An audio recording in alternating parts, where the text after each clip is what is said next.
जय श्री कृष्ण। राधे राधे। भक्तों, आप सभी को राधा अष्टमी की हार्दिक शुभकामनाएं। आज भाद्रपद मास के शुक्ल पक्ष की अष्टमी तिथि है और इसी दिन श्री राधा रानी का प्राकट्य हुआ था। आज का ये दिन राधा अष्टमी का पवित्र और शुभ त्योहार है। संसार में श्री राधा जैसी भाग्यवती कोई अन्य स्त्री नहीं है, जिनके पति स्वयं तीनों लोकों के स्वामी श्री कृष्ण हैं और जो सदैव उनके कंधे पर गलबैया डाले रहते हैं। जहाँ भी राधा जी जाती हैं, भगवान श्री कृष्ण उनके अधीन होकर साथ साथ चलते हैं। श्री कृष्ण जी के वाम भाग से प्रकट हुई श्री राधा ने कठिन तप, प्रेम और सेवा के द्वारा ही श्री कृष्ण के प्रेम की स्वामिनी बनकर उन्हें प्राणों से भी अधिक प्रिय कर लिया। आज हम आपको श्री राधा अष्टमी की वो पवित्र कथा सुनाने जा रहे हैं जो इस दिन अवश्य सुननी चाहिए। इसे श्रद्धा और प्रसन्नचित मन से सुनने पर सभी मनोकामनाएं पूर्ण हो जाती हैं तथा पाप और संकट दूर हो जाते हैं। कहा गया है कि इस व्रत के फलस्वरूप मनुष्य को वही पुण्य मिलता है जो 1000 कन्याओं के विवाह से मिलता है, अर्थात 1000 कन्यादान करने के बराबर फल केवल एक बार राधा अष्टमी का व्रत करने से प्राप्त हो जाता है। यहाँ तक कि यदि कोई पापी मनुष्य भी यह व्रत भक्ति भाव से करता है तो वह भी अपने करोड़ों परिवारजनों सहित भगवान विष्णु के लोक में स्थान प्राप्त करता है। ब्रह्मवैवर्त पुराण में कहा गया है, राग का अर्थ है पाना और धा का अर्थ है मोक्ष, अर्थात श्री राधा जी के नाम का जप करने से ही श्री कृष्ण और मोक्ष दोनों की प्राप्ति होती है। पूर्वकाल की एक कथा के अनुसार श्री राधा ने सुरंग पर्वत पर सहस्त्र दिव्य युगों तक निराहार रहकर कठोर तप किया। इस तपस्या से वे अत्यंत दुर्बल हो गईं। जब भगवान श्री कृष्ण ने देखा कि राधा चंद्रमा की कला के समान क्षीण हो गई हैं, तो वे करुणा से द्रवित होकर उन्हें छाती से लगाकर फूट फूट कर रोने लगे। तब भगवान श्री कृष्ण ने वरदान देते हुए कहा, राधे, तुम्हारा स्थान मेरे वक्षस्थल पर ही है, तुम यहीं सदा वास करो। मुझसे तुम्हारा अविचल प्रेम और भक्ति बनी रहे। सौभाग्य, मान और गौरव की दृष्टि से तुम मेरे लिए सबसे श्रेष्ठ और सर्वाधिक प्रियात्मा हो। संसार की समस्त युवतियों में तुम्हारा स्थान सबसे ऊंचा है। मैं सदा तुम्हारे गुण गाऊंगा, पूजा करूंगा।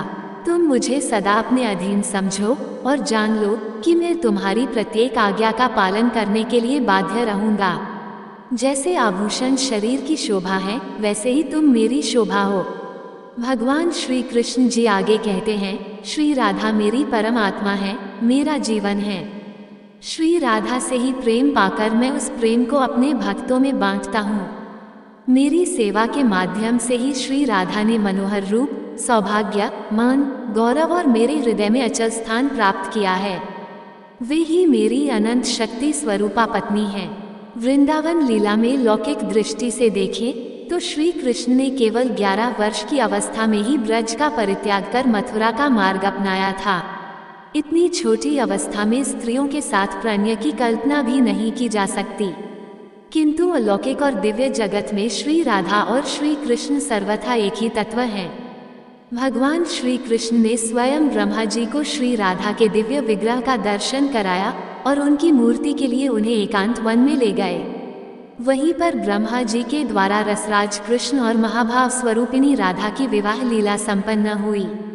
ये दिव्य विवाहिता श्री राधा सदा ही श्री कृष्ण के साथ रहती हैं, परंतु सामान्य दृष्टि से अदृश्य रहती हैं। केवल उन्हीं साधकों को ये युगल दर्शन प्राप्त होते हैं जिन पर स्वयं श्री कृष्ण और श्री राधा की कृपा होती है।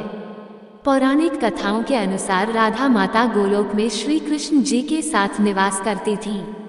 एक बार देवी राधा गोलोक से कहीं बाहर गईं। जब वे वापस आईं तो देखा कि कृष्ण भगवान गोलोक में नहीं हैं। उस समय भगवान श्री कृष्ण अपनी एक सखी विरजा के साथ गोलोक में विहार कर रहे थे। ये बात जब राधा जी को मालूम हुई तो वे क्रोधित हो उठी और सीधे वहां पहुंच गईं।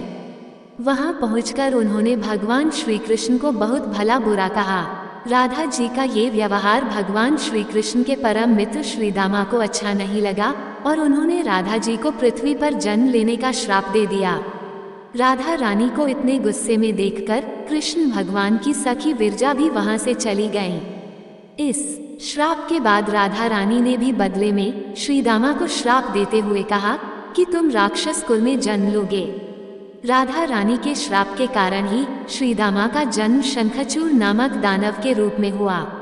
यद्यपि दानव कुल में जन्म लेने के बाद भी वह भगवान विष्णु का अनन्य भक्त बना, वहीं दूसरी ओर राधा रानी ने भी पृथ्वी पर वृषभानु जी के घर पुत्री रूप में जन्म लिया, किंतु वे वृषभानु जी की पत्नी देवी कीर्ति के गर्भ से नहीं जन्मी थीं।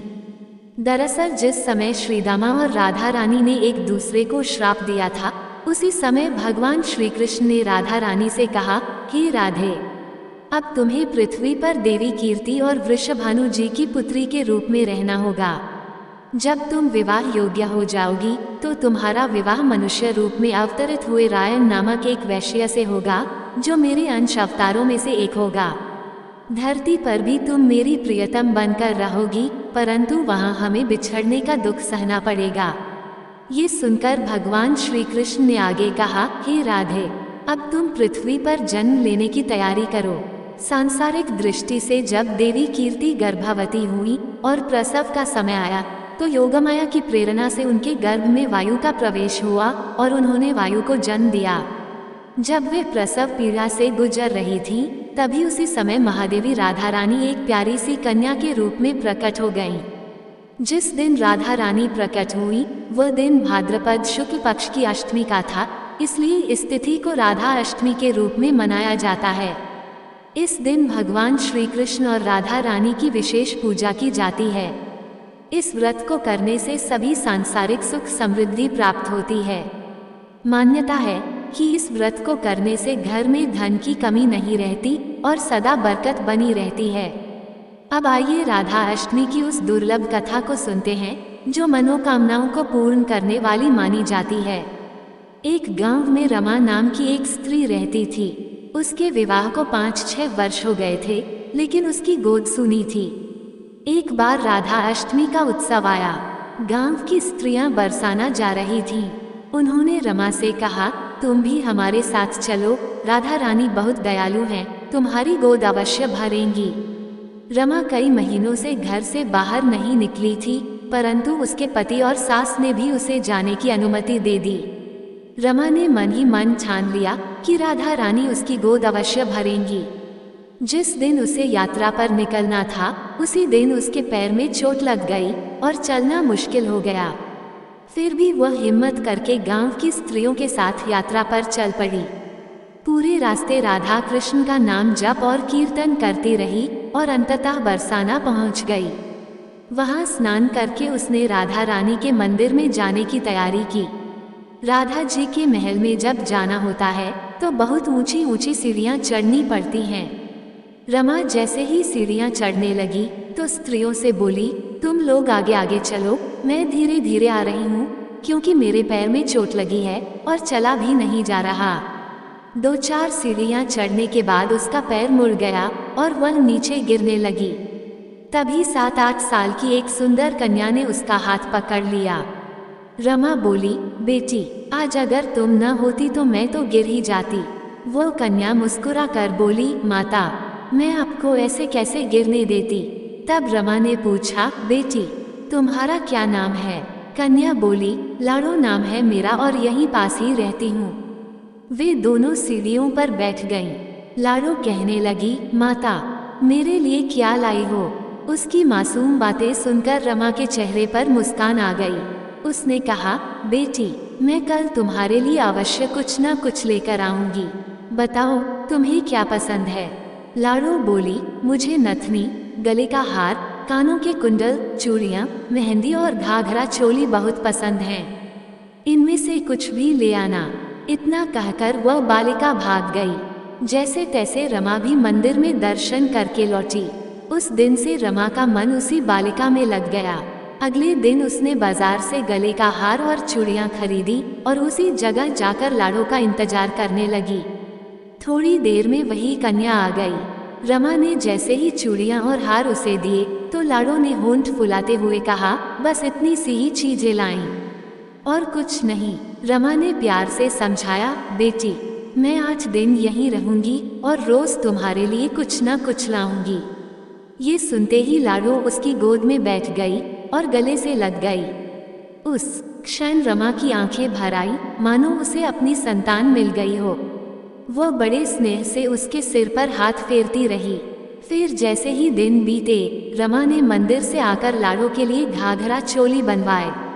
वह रोज कुछ न कुछ भेंट करती। एक दिन रमा ने कहा, बेटी अब तो ये सारी चीजें पहन कर दिखाओ।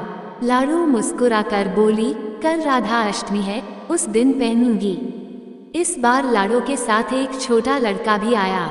उसे देखकर रमा बोली, आज न जाने क्यों मेरे मन में आया कि एक धोती और मोरमुकुट ले आऊं।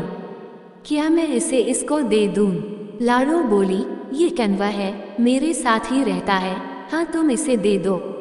इतना कहकर दोनों सारा सामान लेकर चले गए। अगले दिन राधा अष्टमी थी। जब रमा सीढ़ियों पर पहुंची तो वहां न लाड़ो मिली और न ही कन्वा। वह बहुत देर तक इंतजार करती रही। अंततः जब मंदिर पहुंची तो वहां भारी भीड़, भजन कीर्तन और नृत्य हो रहा था। किसी तरह भीड़ को चीरते हुए वह आगे पहुंची और राधा जी तथा ठाकुर जी के दर्शन किए। लेकिन जैसे ही उसकी दृष्टि उन पर पड़ी तो वह पत्थर सी रह गई, क्योंकि राधा जी ने वही घाघरा चोली और गहने पहने थे जो उसने लाड़ो को दिए थे, और ठाकुर जी ने वही धोती और मोरा मुकुट धारण किए थे जो उसने कन्वा को दिए थे। उसकी आंखों से अश्रुधारा बहने लगी और सब कुछ स्पष्ट हो गया कि लाड़ो वास्तव में राधा जी थी और कन्वा स्वयं श्री कृष्ण जी थे, जो उसे मातृत्व सुख देने के लिए रोज मिलते थे। अब रमा पागल सी होकर दिन रात लाड़ो लाड़ो पुकारती रहती। गांव की स्त्रियों ने उसे बहुत समझाया, पति और सास भी उसे घर ले जाने आए, लेकिन वह बोली, मैं नहीं जाऊंगी, यहीं रहूंगी। वह प्रतिदिन सीढ़ियों पर बैठकर आंसुओं से सीढ़ियां धोती और पलके बिछाकर उन्हें बुहारती। ऐसा करते करते 30 वर्ष बीत गए। एक दिन अचानक वही लाड़ो उसके सामने प्रकट हुई। उसका हाथ पकड़कर ऊपर अट्टालिका में ले गई और मुस्कुराकर बोली, लो माँ, मैं आ गई, मैं ही हूँ तुम्हारी लाड़ो। ऐसा कहकर लाड़ो ने बाहें फैलाकर रमा को अपने पास बुलाया और गले से लगा लिया। उस दिन रमा ऐसी लिपटी कि अपने पार्थिव शरीर को छोड़ सदा के लिए अपनी लाड़ो के पास चली गई। बोलिए श्री राधा कृष्ण भगवान की जय। बोलिए श्री बरसाने वाली की जय। एक बार नारद मुनि ने पृथ्वी लोक पर राधा नाम की महिमा सुनी और यह भी सुना कि वे श्री कृष्ण की सबसे बड़ी भक्त हैं। नारद जी को लगता था कि वे स्वयं श्री हरि के सबसे बड़े भक्त हैं। अपने मन की शंका का निवारण करने के लिए वे श्री कृष्ण जी के पास पहुँचे। श्री कृष्ण तो अंतर्यामी थे, वे समझ गए कि नारद जी के मन में क्या चल रहा है। उन्होंने सोचा, नारद जी को राधा रानी के निस्वार्थ प्रेम का अनुभव कराना ही पड़ेगा। जब नारद जी आए तो श्री कृष्ण जी सिर पकड़कर बैठे थे। नारद जी ने चिंतित होकर पूछा, प्रभु आपको क्या हुआ? श्री कृष्ण ने कहा, नारद जी, मेरे सिर में बहुत भयंकर दर्द है। नारद जी ने पूछा, तो इसका निवारण कैसे होगा प्रभु? श्री कृष्ण जी ने कहा, यदि कोई मेरा सच्चा भक्त अपने चरण धोकर उसका चरणामृत मुझे पिला दे, तभी मेरा ये दर्द दूर हो सकता है। नारद जी सोच में पड़ गए, मैं तो सच्चा भक्त हूँ, पर अपने चरणामृत पिलाने से मुझे नरक तुल्य पाप लगेगा। ऐसा पाप मैं कैसे सहूँ? उन्होंने यह बात रुक्मिणी जी और अन्य रानियों से कही, पर किसी ने भी इस पाप को अपने सिर पर लेने का साहस न किया। अंततः नारद जी को राधा रानी की याद आई। उन्होंने जाकर सारा प्रसंग राधा जी को सुनाया। राधा रानी ने तुरंत अपने चरण धोकर जल नारद जी को दिया और कहा, जल्दी से इसे श्री कृष्ण जी को पहुंचा दो। मैं जानती हूँ कि इसके लिए मुझे नरक तुल्य पाप मिलेगा, पर अपने प्रियतम श्री कृष्ण के दुख के निवारण के लिए मैं कोई भी पाप सहने को तैयार हूँ। नारद जी जब चरणामृत लेकर श्री कृष्ण के पास पहुँचे तो उन्होंने देखा कि श्री कृष्ण मंद मंद मुस्कुरा रहे हैं। तब नारद जी को समझ आया कि राधा रानी का प्रेम निस्वार्थ और सच्चा है। वास्तव में श्री कृष्ण ने ये लीला केवल नारद जी को यह अनुभव कराने के लिए रची थी कि राधा ही उनकी सबसे महान भक्त हैं। बोलिए श्री राधा कृष्ण भगवान की जय। अब आइए बरसाने की एक सच्ची कथा सुनते हैं जो मनोकामना पूर्ति करने वाली मानी जाती है। बरसाना में जहाँ राजराजेश्वरी श्री राधा रानी का जन्म हुआ था, वहीं एक सेठ जी रहा करते थे। वे अत्यंत संपन्न थे, आलीशान मकान, भव्य दुकान, 3 बेटे और 3 बहुएं। सब कुछ होने के बावजूद उनके मन में हमेशा एक कमी खटकती रहती थी, उनकी कोई पुत्री नहीं थी। उन्हें लगता था कि काश एक बेटी होती तो वे उससे अपने मन की सारी बातें साझा कर पाते। कुछ समय पहले ही उनकी पत्नी का देहांत हो गया था, जिससे उनका अकेलापन और बढ़ गया था। वे प्रतिदिन अपने घर के पास स्थित राधा रानी के मंदिर में दर्शन करने जाया करते थे। एक दिन मंदिर में एक संत पधारे। उन्होंने सेठ जी को उदास देखा और पूछा, बेटा तुम इतने दुखी क्यों हो? सेठ जी ने कहा, महाराज मेरी कोई बेटी नहीं है, यही मेरे दुख का कारण है। संत मुस्कुराए और बोले, जब जीवन में किसी चीज की कमी हो तो उसकी जगह भगवान को बिठा लेना चाहिए। जब तुम बरसाने में रहते हो तो क्यों न राधा रानी को ही अपनी बेटी मान लो। संत की यह बात सेठ जी के हृदय में उतर गई। उसी दिन उन्होंने राधा रानी का एक बड़ा चित्र मंगवाया और उसे अपने कमरे में स्थापित कर लिया। अब उनका जीवन बदल गया। वे उठते बैठते, सोते जागते राधा रानी को अपनी पुत्री मानकर उनसे बातें करने लगे। दुकान पर जाने से पहले वे उन्हें भोग लगाते, प्रसाद पाकर ही निकलते और लौटकर फिर उन्हें प्रणाम करते। धीरे धीरे उनकी भक्ति ऐसी बढ़ी कि वे हर समय राधे राधे का संकीर्तन करते और प्रसन्नचित्त रहते। एक दिन सेठ जी के घर में चूड़ी पहनाने वाली मनिहारिन आई। बहुओं ने बारी बारी से उससे चूड़ियां पहन ली। उसी समय राधा जी भी वहां प्रकट हुई और मनिहारिन से बोली, मुझे भी चूड़ियां पहनाओ। मनिहारिन ने सोचा शायद कोई मेहमान होगी और उसने उन्हें भी चूड़ियां पहना दी। राधा जी चूड़ियां पहनकर अंतर्ध्यान हो गईं। जब मनिहारिन चूड़ियों का मूल्य लेने सेठ जी की दुकान पर पहुंची तो बोली, सेठ जी इस बार मुझे अधिक पैसे चाहिए, मैंने आपके घर में 4 स्त्रियों को चूड़ियां पहनाई हैं। सेठ जी चौंक गए और बोले, हमारे घर में तो केवल 3 बहुएं हैं, चौथी कौन? मनिहारिन बोली, मुझे तो नहीं पता, पर मैंने तो 4 जनों को पहनाई हैं। सेठ जी ने सोचा कि घर जाकर पूछेंगे और फिर पैसे देंगे। शाम को जब उन्होंने बहुओं से पूछा तो उन्होंने बताया कि केवल हम तीनों ने ही चूड़ियां पहनी थीं। ये सुनकर सेठ जी ने बात को वहीं समाप्त कर दिया। रात में जब वे सोए तो स्वप्न में राधा रानी प्रकट हुई। उनकी आंखों में आंसू थे। वे बोली, पिताजी आज मेरा मन बहुत दुखी है। मैंने अपने पिता का घर समझकर आपसे चूड़ियां पहनाई थी, पर आपने मनिहारिन को मेरी चूड़ियों का मूल्य नहीं दिया। आपने मुझे अपनी बेटी तो माना, पर मेरी उपेक्षा कर दी। ये सुनकर सेठ जी रोने लगे और बोले, बेटी मुझे क्षमा कर दो, मुझसे बड़ी भूल हो गई। वे तुरंत नींद से जागे, आंखों में आंसू थे। वे उठे और तिजोरी से रुपये निकालकर सीधे मनिहारिन के घर पहुंचे। दरवाजा खटखटाया तो मनिहारिन ने चौंककर दरवाजा खोला। सेठ जी ने आंसुओं भरी आंखों से कहा, बहन तुम्हारे जैसा भाग्यशाली कोई नहीं है। आज तुमने मेरी बेटी राधा जी को अपने हाथों से चूड़ियां पहनाई। ये सुनकर मनिहारिन भी भाव विभोर हो गई और बोली, सेठ जी राधा रानी तो पूरे बरसाने की बिटिया हैं, उनकी चूड़ियों का मूल्य मैं कैसे ले सकती हूँ। पर सेठ जी नहीं माने।